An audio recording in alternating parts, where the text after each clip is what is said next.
Last picture always gets me, dude. Welcome in to another episode of the Russo and Goodwin show. Coming to you not live, but pre-recorded on Tuesday, 9/16/2025 at 9:08 p.m. We do apologize about that because I know we'll have people in the chats on Thursday. Trey's got a busy work schedule this week, and I'm not feeling so hot myself either. So definitely going to get this episode out to you live on Thursday. But I'm Russo with Coach Trey. Coach, fantastic episode yesterday of catching up with Coach. How are we doing today, dude? Good, brother. We kind of touched on it a little bit yesterday. We were unfortunately not able to kind of get the computer rolling the way that I wanted to. I was kind of aggravated about that. I also wanted the lighting to be right, and so because of that, I decided to record it at my house. Which, had I thought better about it, we probably could have just recorded both of them from here. But as you can see, I am not in my typical setup. As you can see, the cat tower behind me. Shout out to the cat tower.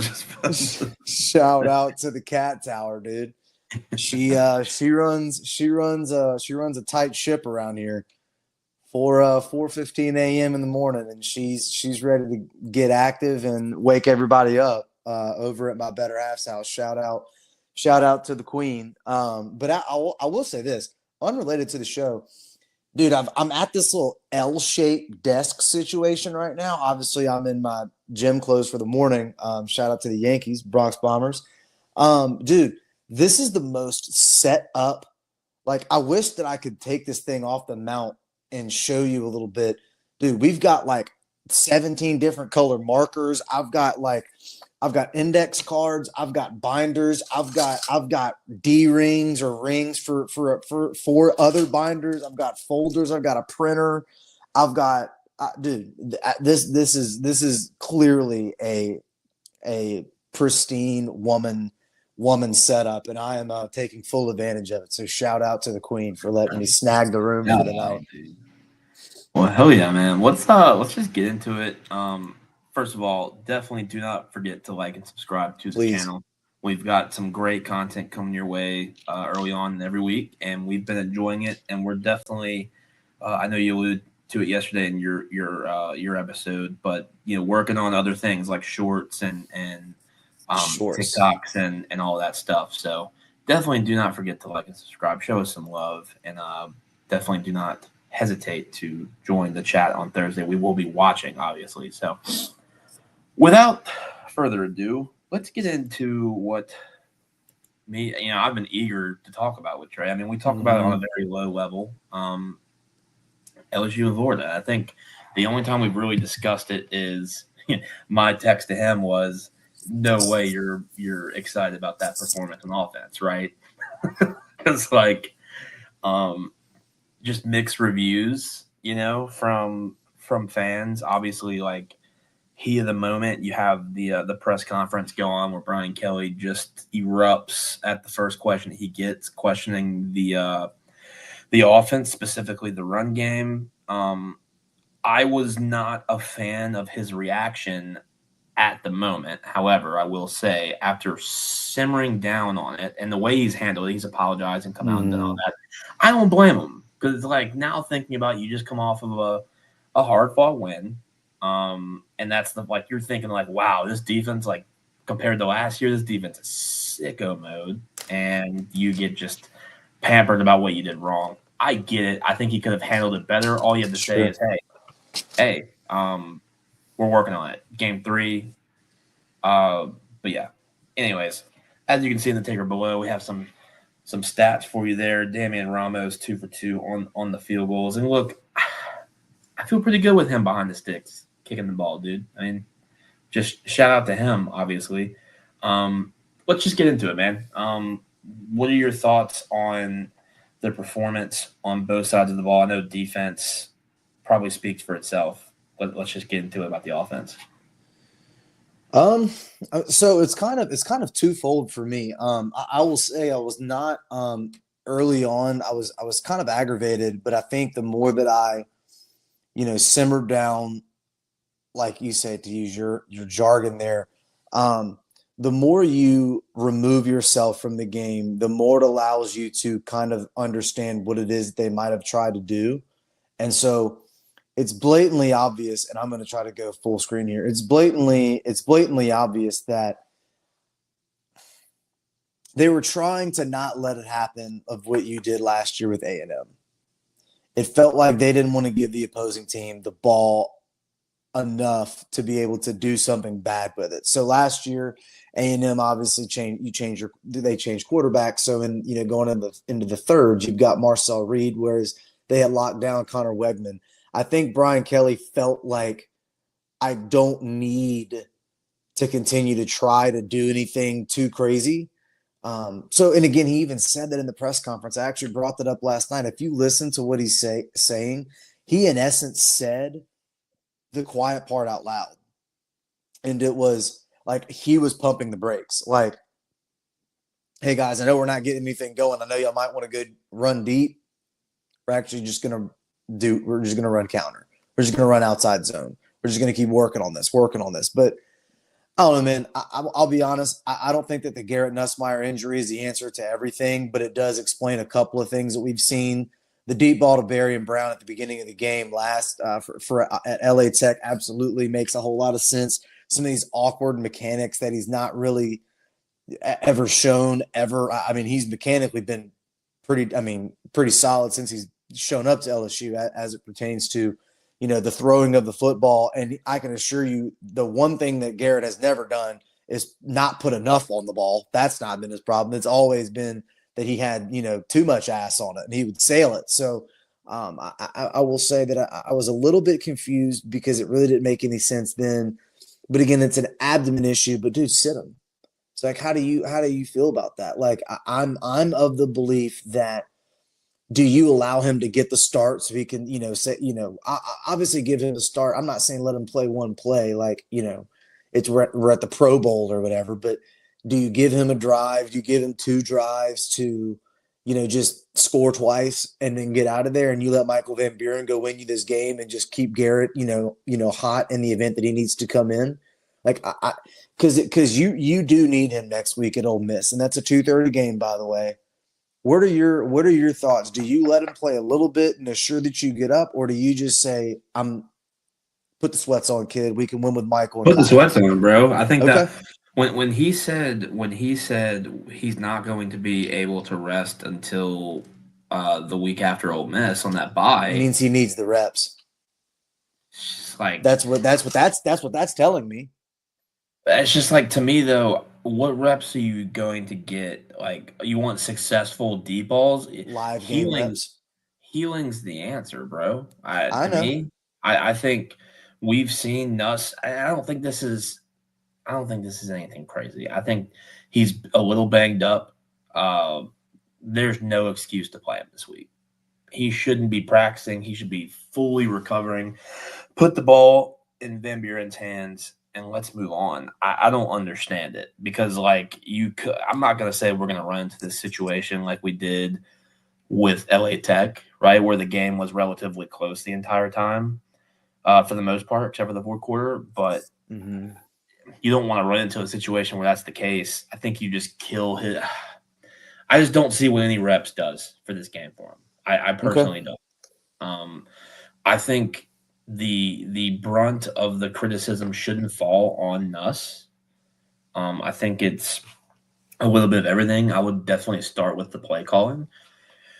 Just as a small example, I know it was the end of the game, but we were in Power I where we had the 60-yard rush. Like, why aren't we seeing a little bit more of that, dude? I think you will. Why, you know what I'm saying? Like, clearly – that's like the only time we've been in that formation, maybe like a couple times, but like, why aren't we in that formation more? Why aren't you know what I'm saying? Like, I think play calling has been conservative. It's been too conservative, in my opinion. But and that gets on to your saying about how we're playing not to lose the game, correct. And that's, but the problem is, okay. And I don't mean to interject. based on that press conference, I have to be honest with you, dog. I feel a little bit more like it's less Joe Sloan having listened to that press conference, because it clearly, if Garrett is hurt and you've now won 3 games with him being hurt, they said it happened in camp. The whispers only happened for me about 4 or 5 days before they even said that. I would say like midway through the week is when I started to hear anything. I had no whisper of anything weeks ago. So I'm clearly not connected enough to know that this was a lingering thing. But he literally said out loud, he literally almost said it, dude. Like, he's pumping the brakes. He is stepping in. So what if Sloan's calling down from the box, on the third drive? BK, we haven't gone deep yet. We've literally ran it up the middle 7 times, and we've hit Aaron over the middle. We've hit Xavier on an out route, and Caleb Durham on an out, and he dropped it. Let's go deep here. We're going deep. Why not? Let's score on. Let's put it on him. And how do we know? And because Brian Kelly is literally telling you that he's telling them to not. So I know for that could be the case. Could be the case. And again, even though still, like I said last night, you needed to do it last year in order to get ahead, because you knew that you were going to give up points. So you had to run these deep threats. But the problem now is that you can't be so conservative that you just don't at all. And now I think he threw the ball deep 7 times, because whatever throwing deep is. I mean, the ball goes out of the frame down the field deep. I need to see that. I need to see 25, 30-yard routes. I need to see Aaron Anderson get 10 targets a game type shit. That is what we're talking about. I wanted to ask you, because I've heard this from at least 2 people now that were at the Florida game specifically saying, and it's tough for the viewer at home to see because you don't get to see everything, sure, like you do in the stadium. I heard there were several occurrences where people were open on the deep routes. 100%. 100%. And never even looked at him. Yeah. So, I don't think it's a case where these guys aren't open. I don't. That's not the problem. Yeah. I think it's a little bit of the injury, the confidence, even though I wouldn't say Garrett's he's not scared to throw the ball, in my opinion. I do think it is a lot coming from, let's not even call it a single person, the coaching, the play calling. That's right. I think a lot of it is that. And to be honest, I agree, play to win the game, but you're doing yourself a disservice, because Florida's probably, if we're being honest, probably the worst offense in the SEC we're going to face this year. Is that true?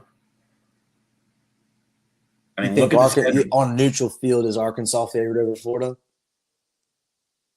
I don't know, but in week 3, that last week, they put up a high 30 spot. But their offense is better than Florida's right now, so I'd give that. I think Florida's receivers are too good. I'm actually.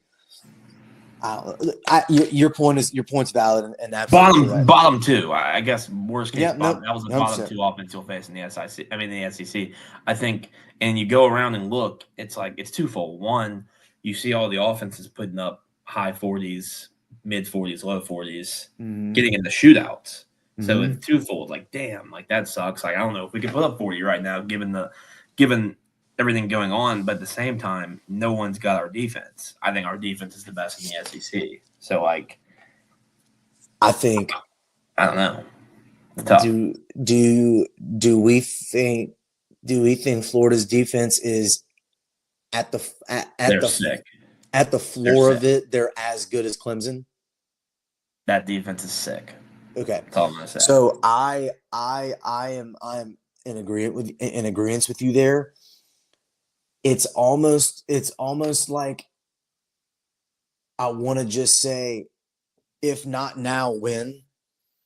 But in reality, it's like you were so confident that your defense was going to beat their offense, and that your defense was going to beat their offense, and that you could manage to score enough and keep them from scoring. I'm here to tell you, dude, LSU felt like they could have ran away with that football game. Excuse me. And they should 100%. have. And they should have. And the problem that I see is, so when does the governor screw get taken off? Do you take the governor screw off this week and put it out on paper and on film, or do you try to take it off on the road at Oxford and say, hey, look, we're going to go back to what we were doing at the end of last year, and we're tossing it, and we're just going to get into it with this defense. We know Lane, we know you're going to score, but you're not. You're like what is it? Because at some point, you do have to put aside the trying to be, 80-20 defense to offense, and it does have to get more to the 60-40, and you must play complementary football, because there is going to be a day when an offense can scheme up and have more of your defense's number. I just 100%. you must do something, man. And if the I formation is the way to run the ball, then guess what we're doing, dog? Well, and that opens up the book for everything, just in general. It doesn't have to be power I. I mean, I think under center, even like play action, that opens up long balls all the time. I think if that can open up your run game, then why not run a package or two out of that? I think if you look at it, and this is how I was at the end of the game, I was just like, you look at it logistically, 5 interceptions, 1 for 6, like 7-3 now. Like, I'm not happy. Like you're not happy as a fan, because like it's like this game should have been a blowout. Like, if not a blowout, a controlled no shot loss, right? Or like no shot you lose the game. But it was 20-10, and it was close the entire time. He threw a horrendous pick, which I there's no excuse I'm going to make for him there. That was a horrendous pick. None. That's a mental injury, not a torso. Going into this week, I'm like, dude, I just need to see us just do it. Like just air out, put up like a 60 spot, and like just give me some faith that we can throw the ball deep.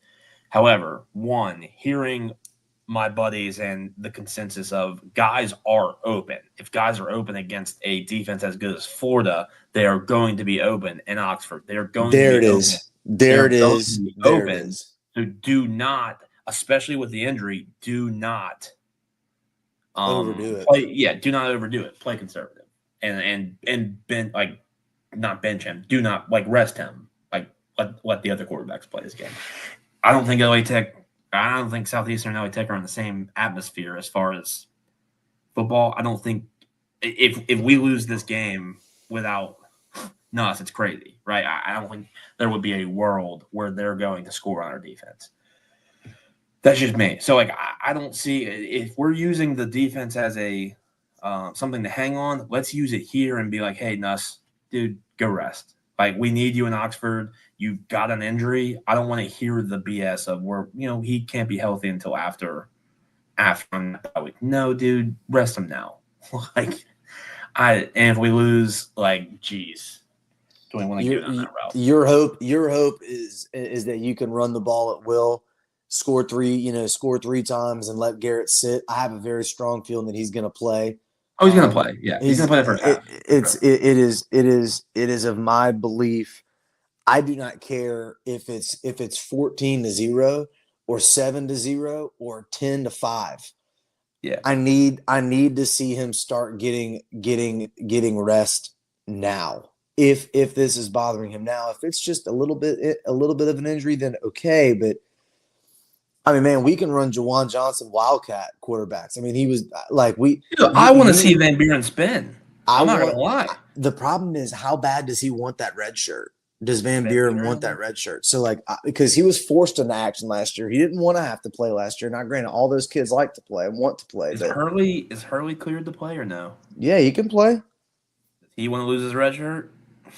I mean, I don't see how. And what's considered losing your red shirt these days? Your second string, you're still 4 and under, but you can play in the bowl game and it doesn't count as a fourth.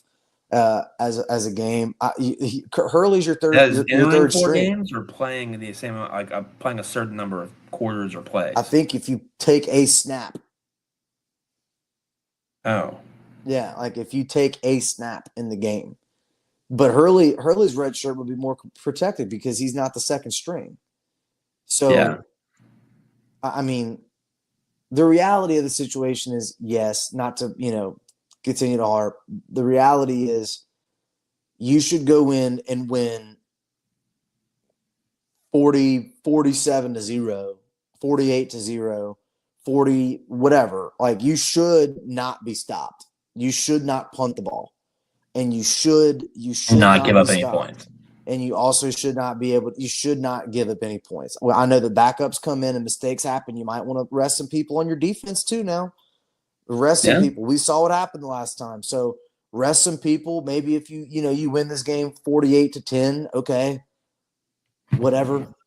But the problem is that you do have the Oklahomas of the world. You do have the Ole Misses of the world. You'll have a very rested Lenore Sellers, although maybe slightly rusty Lenore Sellers coming into the crib. That offense looks like a mess. They don't look anywhere near as good as we thought. Now, granted, they still could be good enough to beat you. We've seen them get up for it. There's games that are going to come down the stretcher that you're going to need a healthy Garrett Nussmeier for. So if it means that he's got to sit in some Crocs, just do it. Hey, yeah. Hey, now. We like some Crocs over here. No line out. If they want to sponsor the show, huh? No line out on the game yet, and I imagine if I'm a betting man, you won't see one until Saturday morning until you get some confirmation on what the game plan is. If I had to guess now, I think Garrett plays the first half, and they sit him after that. Which, at the end of the day, it is what it is. As long as he didn't get hit or touched, whatever. But if you're a betting man, the spread's in the 50s. I would recommend not betting that, just with the historics that we've seen this year with the offense. So, quick slate. Keep it under 30 minutes today. Yep. Quick slate. We had 3 games we marked. Obviously, there's going to be more, and we're going to have break the chalk as well. Go over a few games for the ladder, which we did unfortunately miss. Last week, USF got beated hard on that one on the last possession of the game by Miami, and we lost in the under in the A&M game, which, was probably dead after midway through the third quarter. So, anyways, Auburn versus Oklahoma. I told a good buddy of mine last week that I think Auburn is one of the better teams in the SEC, dude. And I would be cowardice to strip away from that belief. So to me, I understand Oklahoma's played well. Oklahoma's looked good. They beat Michigan in this game, in the games in Norman. But give me the Auburn Tigers not only covering, but winning to win the outright. Game outright. 100%. Both teams are 3-0 with a 2:30 start in Norman. Where are you landing on this one? I'm going to be honest with you. I'm not entirely certain that I love that, just because I'm not sure. First of all, I'm not sure this is a 6.5 point spread. This feels more like 7.5 to 8 for me.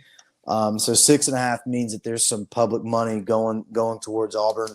A touchdown game feels like this needs to be the floor. I'll probably just end up taking Oklahoma if I had to, just because they are at home. I'm not entirely efficient on the the Auburn rather offense down the field. I think a lot of their what they did against Baylor was kind of met with the Jimmies and the Joes. I think Oklahoma's defense is very much better than Baylor's, and I believe that Oklahoma can, if it came push to shove and you had to go score, I think Moneyline Mateer is a little bit more equipped to do that. So I'm not really confident in it. I would 100% not be too shocked to see South Carolina to see Auburn win this football game. I will say, though, it's pretty consistent with the 6.5. That's why I'm looking down, by the way, because I don't have my notes in front of me or my screen behind my screen like I'm used to having. I'm literally on a tablet here. But I was looking at it, and the only other one that I thought was an interesting line, if I could scroll back to it, was South Carolina at Mizzou. Do you have that in front of you or no? Oh, here it is. Listen to this. Here it is right here. Listen to this. 11 11 and a half, 10 and a half, 11, 10 and a half, 11 and a half, 10 and a half, 12. I mean, you've got 12s out there. Is that enough if they don't have Lenore Sellers? It says 13.5 on this one, but this could have been an early line. I mean, we can go off of FanDuel. We can go off of DraftKings. FanDuel is 11 and a half. DraftKings is 10 and a half. I think Lenoris is going to play. He's questionable with a head injury. It's a concussion protocol. He's not going to be able to play for that. That Vegas line 100% says he's not, right? I mean, that Vegas line is 100 is suggesting as if he's not playing. Would be my okay. guess. No I'm way. just that making sure. line That's is what I'm asking, by the way. That's what I'm asking. Missouri was one of those teams that we talked about in the beginning of the season that, although they didn't have a lot of hype, obviously Ahmed Hardy, the running back, is good. But they just had a weak schedule, dude. They were the beneficiary of a weak schedule, and one of their tough games falls in their lap here, with the possibility of Lenoris not playing. I think if he doesn't play, that number will easily cover. I don't know how South Carolina scores without him. They're a completely different team. They're a completely different offense without Lenoris. He's the engine that runs that team. So, like, I'm just not of the mindset of betting on without knowing the logistics of whether he's playing or not. But, like, speaking of, the third game we'll talk about, which is a hybrid. We've already seen Oklahoma play Michigan, Nebraska versus Michigan. In my opinion, this is another tough spot for Bryce Underwood. If you're looking at the quarterback duel here, you've got I wouldn't say a veteran, but you've got someone with more experience under the lights with Dylan Raiola. I'm taking Nebraska here, dude. I wouldn't mind taking Nebraska. I'd also not mind taking Miami in the points. I think they're going to maybe have to make a situation happen over there with Florida. I don't think they're going to bench DJ Lagway, but these are two teams that I don't really mind picking just because I don't really know what I'm getting yet with Florida, and I don't know what I'm getting yet with Michigan. Dude, miss me with the narrative. I talked about this last week. We're going to continue to say it, and it's just BS, man. Like, I'm tired of hearing this is a must-win game for Florida. Because, like, we said that last week, and my thought is, look at that schedule. You're not anticipating going 500 between those. These aren't must-win games. Billy Napier is gone likely at the end of the season. If not before, if they keep losing. Before, I doubt it. Like, what are you going to go do? You go with an interim and try and salvage a bowl out of this? Mm-hmm. They were just dealt a bad hand, man, and DJ didn't turn to be out what they expected. It is what it is. This isn't a must-win game. They're dead. It's over. Their season's over. The writing's on the wall for Billy. You're only trying to make a bowl game, which, man, could be tough given the loss to USF already. And I don't want to keep hearing that because I've already heard it this week. It's just a low-hanging fruit, man. Like, this, every game's a must-win game for everyone if we're going to talk like that. But, like, they're fighting for a bowl game, if anything. Don't give me the must-win stuff. Billy's gone. Billy could win out, and he's gone. That's all I'm saying. I was looking super, super quick at the top offenses in college football. Is there – because we're talking about scoring and going on the road – is there any particular reason why we're not also talking about another team that's having an unbelievable amount of struggles offensively that resides in Austin, Texas? Because LSU is not the only football team that was expected to be good on offense that is absolutely not living up to the billing, but also likely dealing with a starting quarterback with an injury. If that arch grimace is anything to be said. Listen, I'm just saying. Are these injuries – and look, I didn't want to say it with Nuss, but, like, if we're going to be fair and consistent here, being that we are LSU fans, are these injuries or are these like ways to get a little heat off your quarterback? Just food either for thought. Way, both offenses aren't good. No, 100%. And they're only separated by like 20 yards a game. Because it's like you go into the beginning of the season and the narrative is it's Arch versus Nussmeier, like the two Heisman front runners, and now we're here and they're not even in the top 10. Right. and they're struggling massively. What is it? Is it actually an injury? An injury, in my opinion, politically, is a good way to get some heat off your quarterback that's going through it right now. And Sure. it is it fits the narrative for both of these guys right now. So I was like, do we really buy in? Because, like, why are we talking about it's convenient timing for both, right? I mean, like, I don't know when they're saying that injury happened, whether it was the last game or what. Nuss's injury, like you said, you're pretty much on top of everything. The fact that this is just coming out now is convenient to me. And like I said, it could be valid. I'm not arguing that it's not, but it's just food for thought. You've got to look at everything from a few different perspectives. This could just be a way to buy some time for getting on these kids because if we're being frank, these two guys are making the most money as college athletes right now. Fact or fiction, right? I mean, They like, are. so it's like with that comes more heat, not only from the public, but from the people paying you money. And it's a business now, man. You've got to look at it differently. It's not like how it was a couple years ago. It is different now. And when you're making 6 to 7 figures now, even 8, depending on who you are, you're gonna get pressure.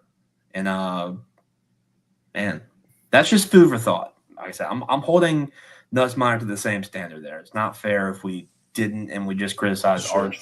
Both are very underwhelming so far. Both have incredible defenses. But like I said, we've seen it the other way around where some of these teams with good offenses have been scored on. Georgia, Tennessee, Alabama, just a couple of teams done out there, But anyways, going over the good offenses, I think you'll be shocked to see that a lot of them are from the SEC, to be fair. I think Tennessee, Arkansas, Missouri, Ole Miss, I think. Could be wrong. That could be off. No, Ole Miss will be up there. Yeah, so, I mean, it is what it is, man. I really do hope Nuss gets some rest, whether it's a half or a full game. It's a weak schedule this week. Obviously, if you're a fan of Auburn and Oklahoma, we're not trying to discount that. It's just from a slate perspective, not a lot on the table here. Please do look at our X handle and follow the Russo and Goodwin show at Russo and Goodwin. We will be making some posts on there, especially coming as this is pre-recorded. Break the Chalk will be also pre-recorded tomorrow and released tomorrow. So if you want to pay attention to the ladders, definitely check out that video / Twitter for the bet slip. Hopefully, we're going to aim for 3 pre-made slips. That way we have one for Thursday, Friday, and Saturday. So, and just assuming we win at plus 100s each. So, and never forget to tune in on Mondays or Tuesdays to Catching Up with Coach. Any last words from you, man? Like and share, dude. Like and share. Yeah. Certainly excited. Definitely a little bit of a somber slate, so to speak, with a few big ones. Game day is going to be in Coral Gables for Florida at Miami. I do think that the Auburn Oklahoma game, if I'm able to tune into 2 games at once, I might bring my iPad with me and watch one, on the side. But excited, dude. Excited, obviously, for any college football. Obviously, like I said, I report. I drive out tomorrow for a meeting, and we'll be there until lunch on Friday. But I will be back in time for all of the things. And again, just excited to be here. Thanks for all the love and support. I apologize for obviously me and the Cat Tower hanging out with you tonight. But listen, the show must go on by any means. Show must go on. 100%, man. And like I said, we're not going to always have these extraordinary or unordinary circumstances. We're going to try and be consistent as possible. Yankees 10-9. That's what we're talking about. Speaking of that, so if you're watching this, they'll probably get swept or they'll probably lose the game on Thursday. But go Yankees, that's what we're talking about. Yeah, man, it's been a tough week. I'm not feeling so hot myself, but we're gonna power through today and tomorrow as well. And like I said, keep up with the Twitter, man. We're gonna that's somewhat of a way me and Trey communicate as well when it comes to our betting, and we'll check y'all out next week. Bye, guys.